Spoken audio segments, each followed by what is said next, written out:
Хан келеді, кетеді, халық қалады. Халық қалса, тас қалады деген екен кезінде Дінмұхамед Ахметұлы Қонаев. Артында үлкен салмақты тастай ізін қалдырған Қонаев атамыз бүгінде өскелең ұрпаққа аса үлгі боларлық тұлға. Бірақ бүгінде соны жас ұрпақ біледі ме? Ендеше біздің аймақтан шалғайда орналасқан бауыр қарындастарымызды Алматы қаласы Төлебаев көшесінде орналасқан Дінмұхамед Қонаев атындағы пәтер мұражаймен таныстырмақпыз.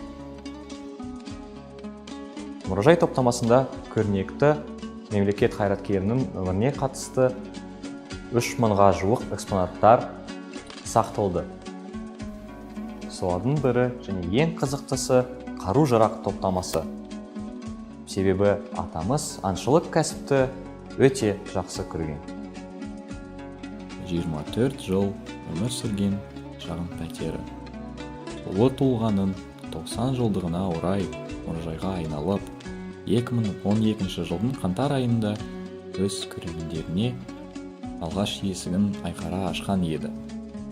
Дінмұхамед Қонаевқа көп сәнді кәде сыйлар мен басқа құнды сыйлықтар оның қарым-қатынастар көрсетеді. Аса құнды сыйлықтар арасында Нұрсұлтан Әбішұлы Назарбаевтан Қонаев туған күніне сыйланған қанжар.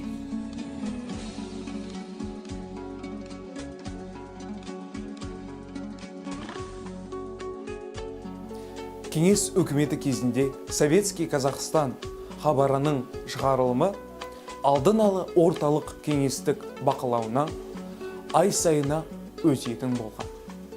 Бір күні Қонаевтың өзі қоңырау шалып, мені осы жолғы хабарда 2 рет көрсетіпті, қысқартаңыз.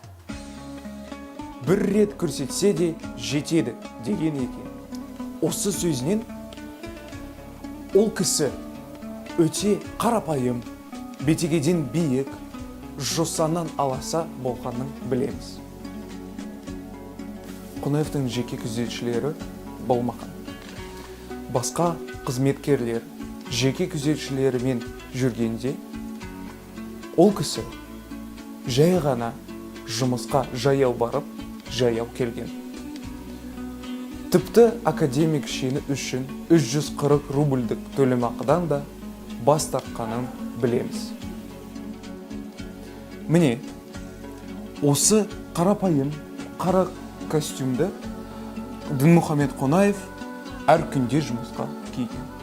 Дінмұхамед Қонаевтың ғалымға, мәдениетке және де саясатқа қосқан үлесі қандай деген сауалға келетін болсақ, оған бірнеше фактілерді дәлел ретінде келтіре аламыз. Мысалы, 1952-1955 жылдары аралығында Дінмұхамед Ахметұлы Қонаев Қазақ КСР-ның ғылыми академиясының президенті түрінде өз еңбегін сіңірген болды. Осы қызметіне тағайындалғаннан кейін, оның басшылығымен академиясында ғылыми ұйымдық жұмыстарды жақсарту, ғылыми зерттеулердің негізгі салаларын білікті кадрлармен нығайту шаралары жүзеге асырылады. Дінмұхамед Ахметұлының 100-ден аса ғылым еңбектері жарық көрді. Қонаев мырза Қазақстанның мәдениетін өркендету жолына өзінің білімін, мол тәжірибесін және ұйымдастырушылық қабілетін халқының пайдасына жұмсады.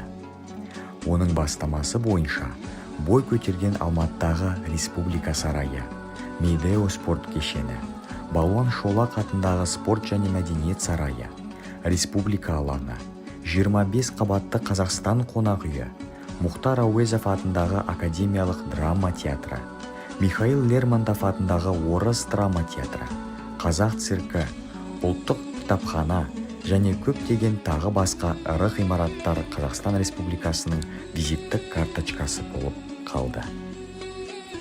Дінмұхамед Ахметұлы ағамыз өз заманының ұлы саясаткері бола білді. Ол болған уақыт қаншалықты күрделі болғанымен, елдің экономикасын, әлеуметтік саласын, ғылымын, ұлттық мәдениетін дамыту ісіне айтулы еңбек сіңірді. Осы тұлға түрлі деңгейдегі партия және кеңес қызметін атқара жүріп, ел мүддесін, болашақ қамында бір сәт естен шығарған жоқ. 1960 жылдардың басында Никита Сергеевич Хрущевтың озбырлығымен Өзбекстанға беріліп кеткен қазақ жерінің біраз бөлігін, атап айтсақ, 2 совхоз бен 500 мың қойдан басқа жерлердің барлығын қайтадан қайтарып алуы соның айқын бір дәлелі еді. Қорытындылай алсақ, Қонаев мырза қазақ жерінің нығайтуына мен өркендеуіне қосқан үлесі аса бағалы. Дінмұхамед Ахметұлы Қонаев ұлы даланың елеулі баласы.